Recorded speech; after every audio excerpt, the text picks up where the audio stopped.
Happy Chinese Moon Festivals dito sa Hong Kong. Ayan nga naman mga loves, no, dito naman ang maganda dito sa Hong Kong.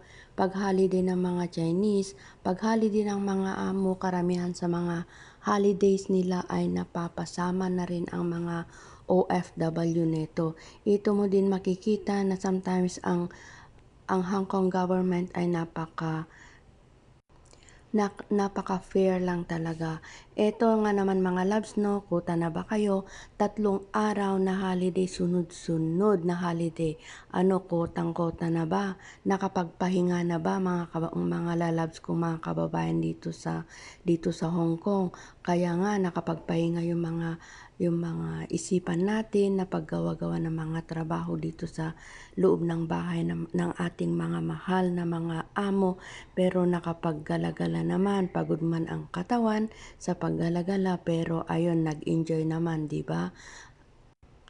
Ayan, ngayong tapos na ang paggalagala, pag-relax, ayun, back to original work na naman tayo. Sana ay happy lang na gawin ang ating mga trabaho para sa ating mga pamilya way back to Philippines. God bless everyone, and please always stay safe and stay always happy to do everyday work. Thank you for watching my daily videos, and thank you everyone, and I hope see you on my next one. Bye bye. God bless everyone. I love you all.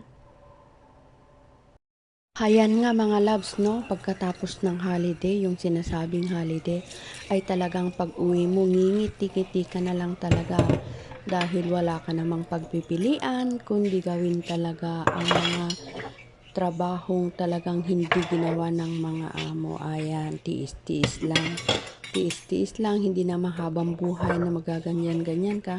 Di bali naman na, pinalabas na tayo. Kaya 3 araw na holiday, ito yung resulta. Pag uwi mo ng bahay, ayun, sarap ng buhay. Yung ngiting tagumpay, doble yung ngiti mo. Yung saya mo sa labas na doble pag uwi mo. Ayan lang, ayan. God bless everyone. Gawin lang natin yung talagang dapat na gawin na lang yung karapat dapat, at nang hindi masira ang beauty.